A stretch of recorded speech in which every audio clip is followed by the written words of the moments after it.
Alexander, and welcome with the Your Turn podcast. Thank you so much to taking the time to talk about SDRs, why they are important, and before we go deeper into this topic, tell me a bit more about who is Alexander and why are you the person to talk about SDRs?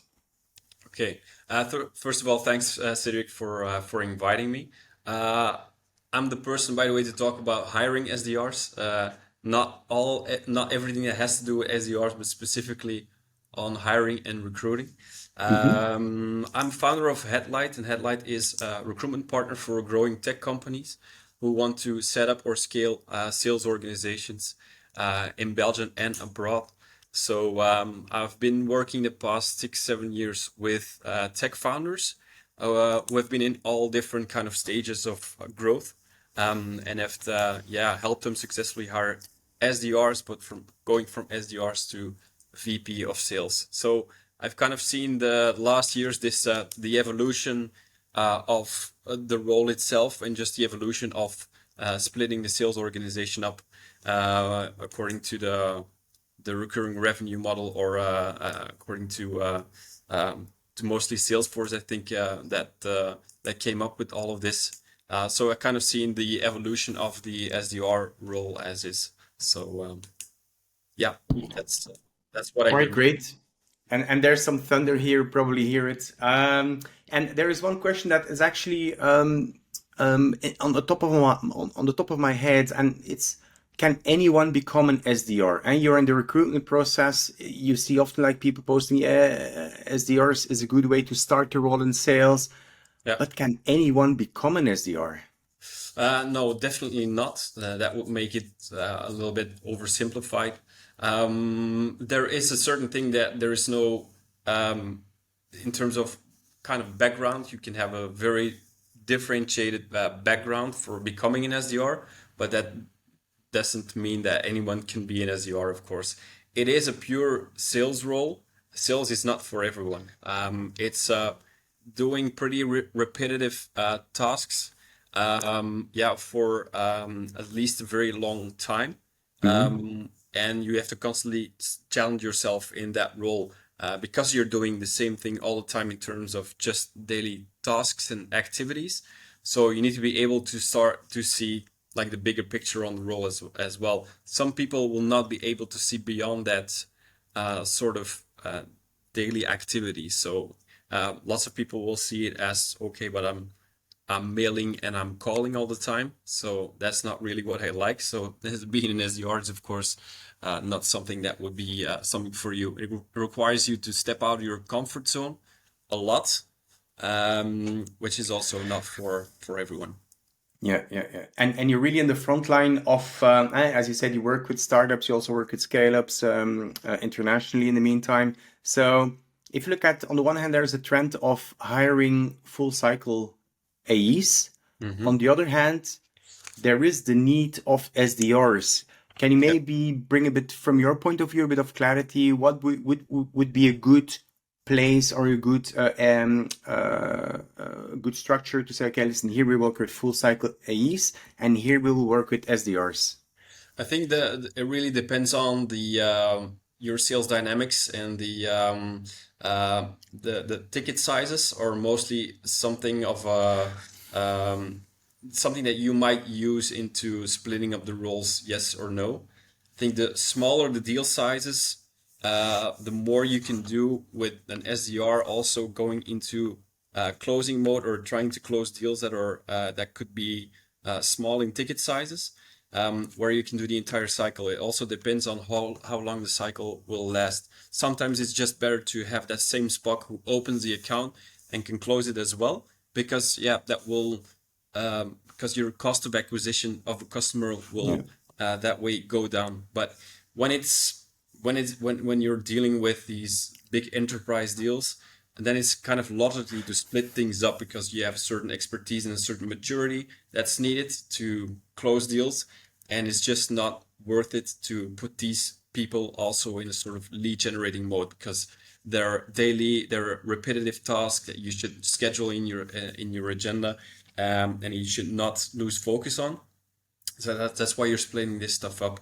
So I would say in general, because it's very generic what I'm telling you, but I think just the smaller the deal size, and the smaller the cycle, the less time the cycle, the more you can just put two roles together and don't overcomplicate it, I would say, because I think lots of people also overcomplicate or over-engineer their sales department a little bit too early on, I'd say. Yeah, I agree. And also when you look at one SDR role is not the same as the other SDR role. Like some is really the goal of setting meetings, others is to already do part of the discovery. Some environments you have to do the demo or the presentation as well. So when you talk with a founder or a sales leader and they're looking for SDRs, do you also advise on the type of SDR they would be looking for, what an idealized SDR in their environment does like, and how do you go about this? Definitely, it really depends on. You really need to get down on what their how their sales dynamics are. Who is their buyer, and how does he or she buy? That will have a Then I'll have a good idea on what they would need or how far you can take your SDR into that buying process. Again, it has to do with kind of the sales velocity, the volume of deals you do, the ticket sizes. Again, all has to do with how far you're actually taking it. Does that mean you doing the demo or not doing the demo? Yeah. What I see most of the times is that when people or founders are asking to hire SDRs, what they're missing is leads.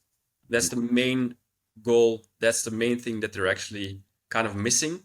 Either there's someone in the team who doesn't like to do it, or they don't have a good inbound channel. They need someone who's actually bringing in lots more volume, and that could mean that shifting it over immediately to the account executives when it's just already kind of hot and you're not even doing demos or not, because sometimes your AEs are a little bit more qualified because the demo is already part of the selling process, I would say.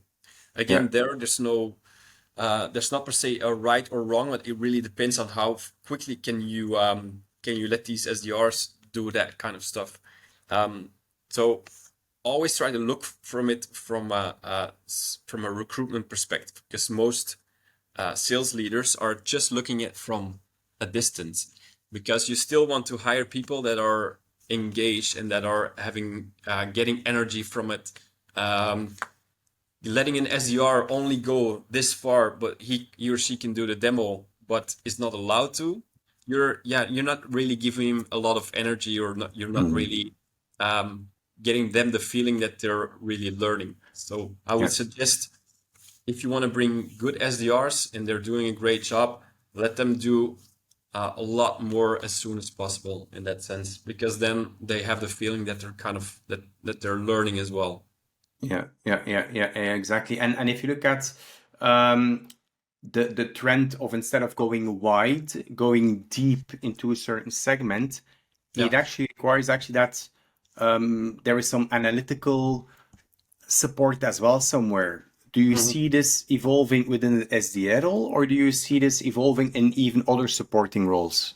Well, definitely, I think the SDR role is becoming more and more a marketing role. You have to have knowledge of it's you can call it sales tech, but it's also marketing tech. So you have to use make use of a very good technology stack to get to the right people, and it's really you're combining kind of growth marketing tactics together with sales, because one comes with the other. And I think the more your sales is account based, the more you need kind of someone who's very close to being a marketer in that sense, like someone who is very creative in that sense. If your market is very broad, you're selling low-end products, and your market is very large, then you can have a lot more outbound efforts that you can do, and you need less of that kind of marketing stuff, I would say. So, Yeah. And in your opinion, and because definitely the messaging is crucial, it is on the marketing side, and you have some organizations where SDRs report into marketing. So, but if you look at the messaging, are you a proponent of having the messaging done for an SDR, or do you say, okay, an SDR needs to write their own messaging? I think the strategy has to come from the SDR. Like, how am I going to um, tackle or approach these kind of clients? And I think he or she should be at the forefront in making these messages. Of course, marketing has to help and has to set up the structure in which he can do it. But I think if it's going to account-based marketing, it should be proposed by the SDR, and should be he or she should be taking the lead, because this is he an SDR to me is outbound reach, and that doesn't mean only calling people or calling. It's also doing these messages and doing it right, because afterwards it's also he or she that should be doing the calls or the follow-up calls as well. So working in kind of these sequences. Just I would definitely recommend it to do it this way, because marketing is always a little bit more generic and not that personal, I would say. Yeah. I get it. And then if you look at the role of the SDR, and we spoke in the beginning that many people and organizations see it as a first step into sales. At the same time, there are people that are good in SD as an SDR and they don't want to go back. So when you look at people, when you interview people, how do you take into account a potential career progression within one of your clients, and how do you go about this? So what you're asking is, how do SDRs want to progress in their career, or? Yeah, how do you take this into grade? I mean, some say, okay, in 6 months I want to become a salesperson. At the same time, in my experience, very strong SDRs, they often want to stay SDR. Maybe they are SDR manager roles open. So there is a strength within the SDR role as well. Definitely, So yeah. when you interview candidates, do you take this into account? And how do you take this into account? Look, the majority of candidates I talk to see this as a step towards a full sales role. And I would also, it's a pretty bold statement, but I would suggest that these are the ones who are that kind of are really excelling in that role, because they see it as a step up and they want to really excel in that role. And it's only natural, I think, that that would feel like, okay, now I'm there already. I've seen the results actually, so I want to see more of that results. I want to Yeah. see where that deal goes to. So it's just also they're genuinely normally very curious. So they want to know how my deal went, like, because this is my lead and I kind of warmed it up for you. So I want to Yeah. see where this goes, of course. So I don't see a lot of SDRs that really want to stay purely in that role. But what we do see is that there's become people have kind of fallen in love with the role and with the dynamics behind it, and then see that there's like so much more to do in that role. So they kind of see the strategic part in it. Yeah. And so luckily these people are willing to really become kind of a team lead or have that role to coach new SDRs. And I would really suggest, having that one person in the team who is really eager on doing that. That's really a key player in your organization. Yeah. That's yeah. But to keep hiring good SDRs, I always suggest the founders like have something in place where you can let these people go through a system, as in this is a way of becoming an account executive. What you need to be aware of is people who want to leave the SDR activities. So there's a difference. There's people who want to become an AE because they actually hate doing the SDR part, the lead gen part. Those are not the ones you want. You want the ones who are just so curious about that next step and learning that next step, but also keep very close to that core in that sense. Because Yeah. generating leads is still, to me, basic sales. You always have to be on the lookout for spotting leads or getting leads in. So yeah. Yeah, I agree. And you have quite some people that's okay, I'm gonna do 2 year sales, then I'm gonna become an account manager. But I mean, I see account management roles completely changing the coming years, much more program or project management based, while then you have customer success. So you will always have that hunting aspects in a sales role, absolutely. It's still sales in that sense. Yeah. When you're completely abandoning it, um, yeah, then I think you'll start to lose kind of the basics of sales. Yeah, correct. Yeah. And when you interview candidates, do you have like, okay, my assumption is yes, you do have, but then what are like your top three go-to questions to see if there is a fit with the client, not necessarily with the role, but with the client? With a client specific, yeah, then I of course need to be very aware of what the client, of course, wants. But um, what I really need to find out is what gives him energy, not per se what he can. So sometimes most candidates talk about what they can do, but not per se what gives them energy or what drives them. So always watch out for people that are telling them what they do. You need to find out what really kind of motivates and drives them. So for salespeople, I always want to find out what part of the sales cycle makes it that gives you energy.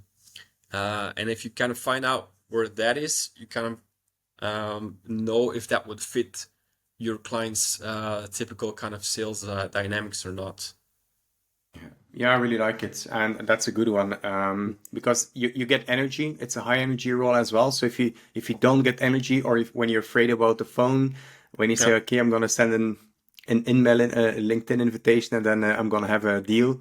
yeah. That's very naive, of course. So you need to put in the effort and getting energy out of this. And Correct? then Yeah, another thing is what's really important is you get down to how does it work with your clients in that sense. What's an SDR role look like at your client?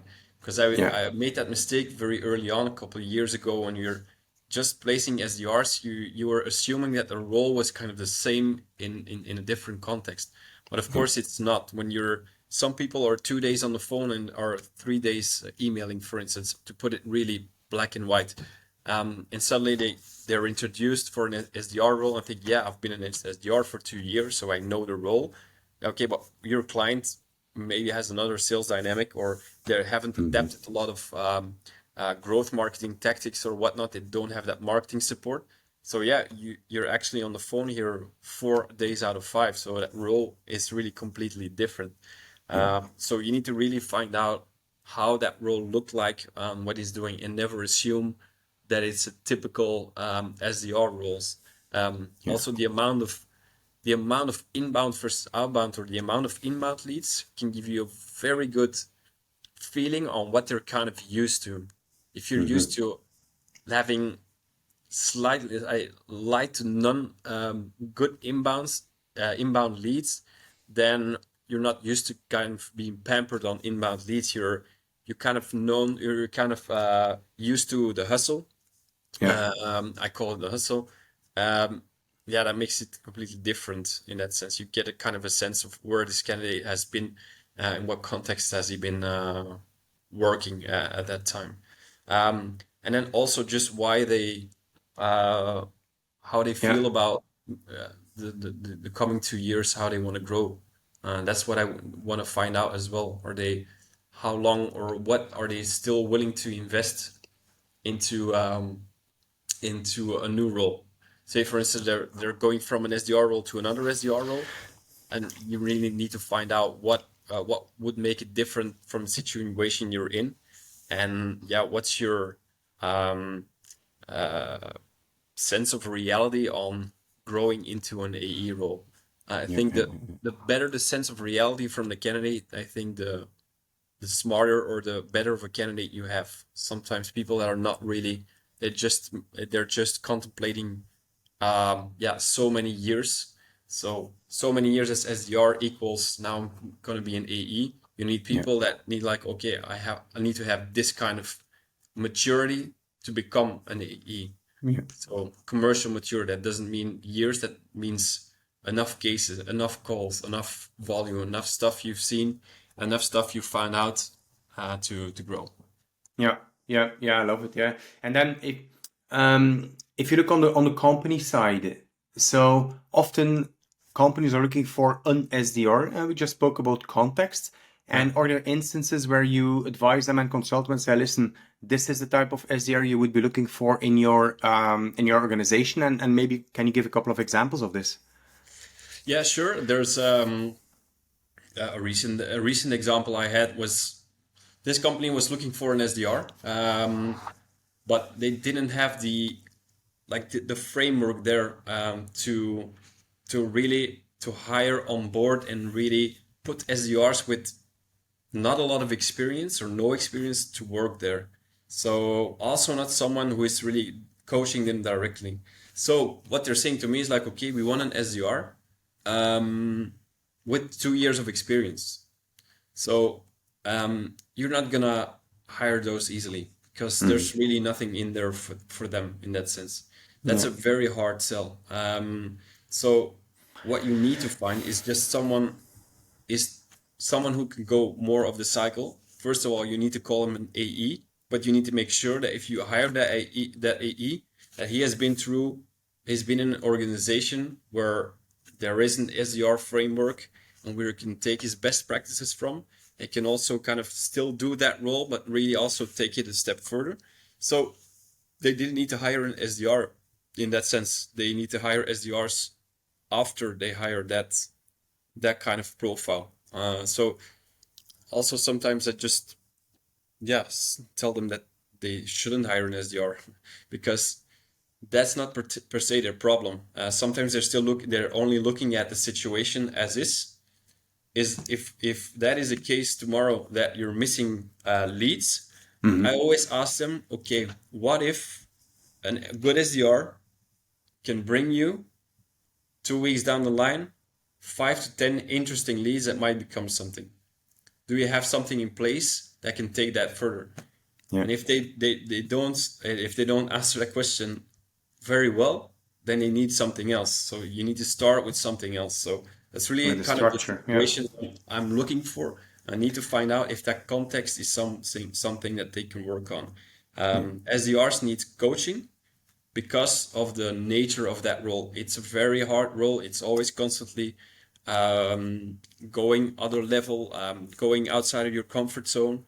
And preferably not preferably, but most of the times these people are young people, so they kind of need that mentoring. Kind of need someone who's telling them like, try it this way, or have you tried it this way? Who's kind of motivating them as well. If you don't have that in house, you should look for people that are more mature in that sense. Yeah. To start. Yeah. And when you look at, you just spoke about onboarding, and in your experience, people think, okay, in 3 months, 6 months, X amount of time, a salesperson in general or an SDR, they're completely ramped up. But in your experience, when is an average SDR ramped up and at full capacity to deliver the amount of leads that is expected? Again, really, there is no there's no standard, simply because all organizations have different types of sales cycles, have different types of buyers. It depends on how mature your organization already is. If your ICP is already mapped out perfectly, you know where you are. It's product, territory, talent, timing. Those are the 4 things that make up of a successful company. If your product's there and your territory's there, that's already great.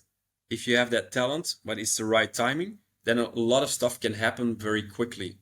Does that depend on the SDR? I don't think so. Yeah, it depends on his talent, but the timing and the product and the territory is totally up to the company, to the client. So don't expect, it's not, in that sense, to happen things. If things happen quickly, probably more has to do with the fact that your messaging is right, your ICP is right, your story is right, and your process is right. So that will make up for getting results faster, I would say. I think the level of the SDR, or the level the quality of his sales skills or whatever, are not going to make a big difference in those first 3 to 6 months. It's only afterwards that you will get those results, of course. Is this someone who is really resilient on stress? Is this someone who has a great mindset in growing all the time, in learning from those 3 months, as in, okay, I'm learning more and more about this buyer, or this buyer persona, on what works, what doesn't work.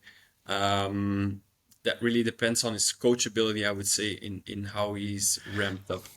Yeah, definitely. And I actually just recently said a similar statement about having the best salesperson. It's not possible because the best salesperson, they exist, but they're not scalable. So you need that framework where you just spoke about, the onboarding, the messaging, right?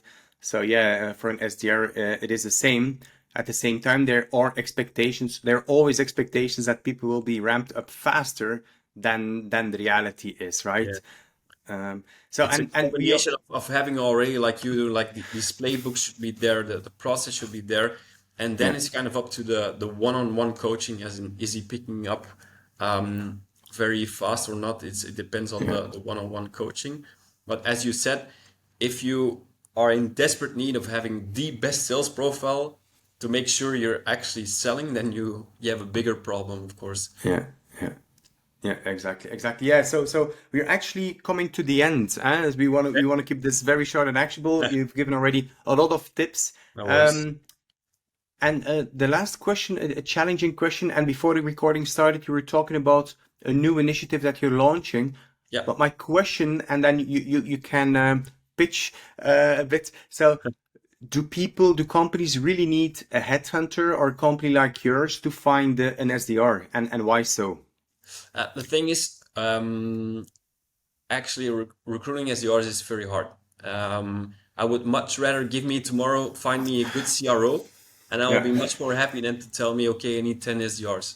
Why? Because SDRs, it needs a very high volume to start with. So there's lots of people that can become SDRs, and you can't find SDRs purely based on CV. It doesn't happen. There's no SDR type of background. You need to be talking to a lot of people first to get this massive funnel of potential people who are in graduating from just business schools, graduating from marketing, maybe they're working in restaurants. You need a massive amount of funnel to funnel them to the actual SDR position.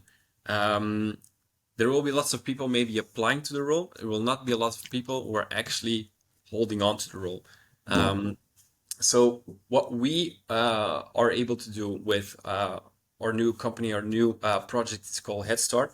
We want to funnel out and filter out all these people who have this perfect kind of growth mindset, who can combine sales skills but are also smart, because the SDR will become a smarter person. It will become someone who is can relate to going into data. It will be someone who is very smart on the marketing side, but also on the product side, because your buyer becomes smarter. That means your SDR also has to become smarter. So Yeah. that means really you're trying to filter out all these types of people who really want that sales role. So what we want to do with Head Start is to lower that threshold into hiring these people who are mostly like, it's often people hire SDRs, but it's so much hit and miss. So Yeah. that's what Yeah. we want to take out of the kind of the equation and kind of have that brand mark to these people. We're also doing this, of course, with new types of assessments. And we can really get down to these drivers and motivators. And because really, if your playbook's there, your structure's there, then it's just all about hiring these people with this right kind of mindset that will really do kind of do the trick. So Yeah. that's what we hope to achieve with Head Start. I love it. I really think it's a brilliant idea. It is more than, okay, it's much more than being just like an agency having SDRs or junior profiles for hire. You really help them building that first filter and helping them setting up for success for the future. So Yeah. best of luck with Headlight and with Head Starts. Yes. Thank you so much, Alexander, for all the informational tips you gave, and we definitely stay in touch. Thank you so much again. Yeah. Thank you very much, Cedric, and have a good time, and we'll see each other later. Yeah, Cheers. definitely. Cheers. Bye bye.